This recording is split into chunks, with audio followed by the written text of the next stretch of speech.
ઉંમરના કયા વર્ષે ખ્યાલ આવ્યો કે મારી પાસે એક શક્તિ ઈશ્વરે આપી છે, સરસ્વતી આપી છે, જે સરસ્વતી હું લોકોની સમક્ષ મૂકીને તો લોકોમાં આનંદ આનંદ આનંદ આનંદ ઉભરાઈ જશે, હું સિંગર બની શકું એમ છું?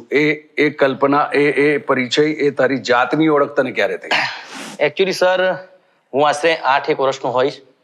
એ વખતે ગામડામાં મતલબ ફેરી આવે, ફૂમતા લઈને પાવા લઈને બધું લઈને, તો એ વખતે ફેરીઓ આવ્યો હતો અને મારે પાવો લેવો હતો, વાંસળી.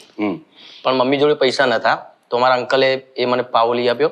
અને કદાચ એ પાવ લાકડાનો હોત, વાંસનો હોત તો 1-2 દિવસમાં તૂટી ગયો હોત, પણ એ સ્ટીલનો પાવો હતો. ઓકે. તો પછી મમ્મીની સાથે ભેંસો ચારવા જવું, ખેતરમાં જવું, તો પાવો જોડે લઈને જવું, જેવું જેવું તેવું વગાડતો હતો. એમ કરતા કરતા કરતા મેં વાંસળી શીખી. પછી પપ્પાના જોડે ભજનમાં જતો થયો, એમાં વાંસળી વગાડતો થયો. અને પછી નવરાત્રિમાં થોડું થોડું ગાતો હતો, 1-2 ગરબા.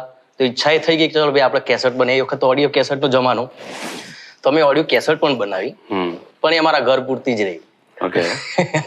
પોતાના ઇન્વેસ્ટમેન્ટથી બનાવી. હા, એટલે બજારમાં બી કોઈ કંપની બી ના લીધી. પછી વિચાર્યું કે ભાઈ હવે તો આપણું કામ નહીં ગાવા બાવાનું.